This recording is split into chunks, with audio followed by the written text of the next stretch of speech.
அடி உன் மூச்சினை மெல்ல நான் கேட்கிறேன். அந்த ஓசைக்கு இணையான இசை இல்லையே. உந்தன் கூந்தல் மூடி கொஞ்சம் அசைகின்றது.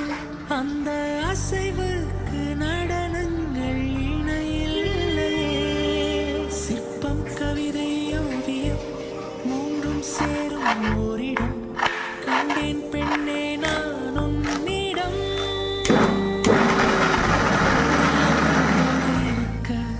நீ மட்டும் என் நெஞ்சை மயக்க பூமிக்கு வந்தாய தேவதை போலவே. அடடா பிரம்மன் புத்திசாலி, அவனை விட நான் அதிர்ஷ்டசாலியோ.